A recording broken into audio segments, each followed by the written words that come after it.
ازاي ممكن تستنزف طاقتك وانت ما تحسش وما تبقاش عارف انت تعبان ومستنزف كده ازاي. وممكن هقسم الفيديو ده ان شاء الله على كذا حلقة علشان ما اطولش عليكم وعشان تبقى كل واحدة منفصلة، كل سبب منفصل عن التاني. اول حاجة واهم حاجة انا شايفاها هي الاحبال الطاقية، الاحبال السلبية الطاقية. وتسألوني يعني ايه احبال؟ يعني هي الفكرة يعني ايه احبال طاقية؟ الاحبال الطاقية يعني ايه؟ يعني هي كل حاجة، طبعا انا مؤمنة بيها ان كل حاجة في الكون هي عبارة عن طاقة. فانا كلامي دلوقتي بيوصل لكم عن طريق، وهي كأنها مسارات للطاقة بتوصل كلامي ده من شكر الحلق لحد عندكم. فانا بيني وبينكم دلوقتي وانا بتكلم في احبال طاقية.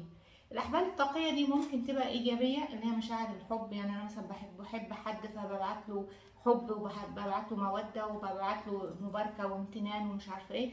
وفي احبال سلبية، في احبال زي اللي بين الام واولادها، دي ابدا ما بنقربش منها. كل الاحبال الايجابيه احنا ما بنقربش منها.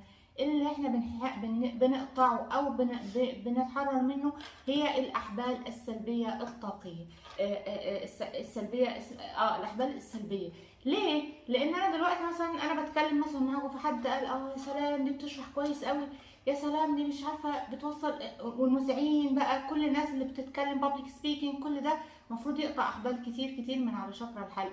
لما الاحبال دي بتفضل كتير وقت طويل، مثلا انا بفكر في حد وطول الوقت ببعت له نوايا سلبيه، ببعت له افكار سلبيه، فببعت له مش ببعت له بس احبال، ده انا ببعت له كمان هجمات طاقيه بتتواصل في هالته، بتفضل موصوله في هالته. فبيحصل له ايه؟ بيحصل له استنزاف طاقي. الاحبال دي ممكن تكون على فكره عندك من سنين وما تقطعتش.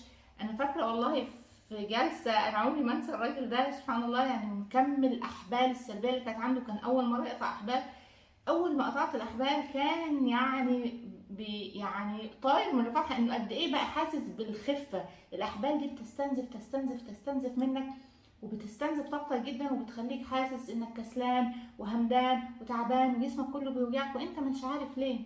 الاحبال الطاقيه مش بس بيننا وبين بعض على فكره، انت ممكن تبعت احبال طاقيه لمكان. يعني انا مثلا في مكان معين، انا في ذكرى معينه فيه، او ابعت لمكان شغل حد مثلا، او موقع حد، او مش عارفه ايه، ابعت له طاقات مش لطيفه بنوايا مش لطيفه، او افكر اشمعنى هو عندي عنده وانا ما عنديش. طاقات غيره، طاقات حسد، طاقات مش عارفه ايه. واول شكرا بتاخد، اول حبل من الاحبال الحسد هي شكرا المنيون.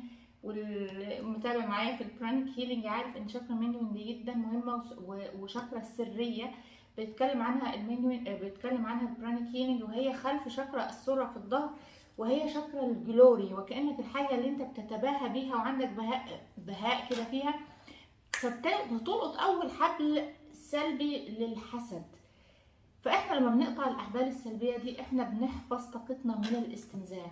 انت ممكن تبقى عندك احبال سلبيه مع اشخاص، او مع اشياء، او مع اماكن. وممكن الاحبال السلبيه دي مش بس بالكلام، هي طبعا اكثرها كلام، بيبقى بالنوايا وبالافكار.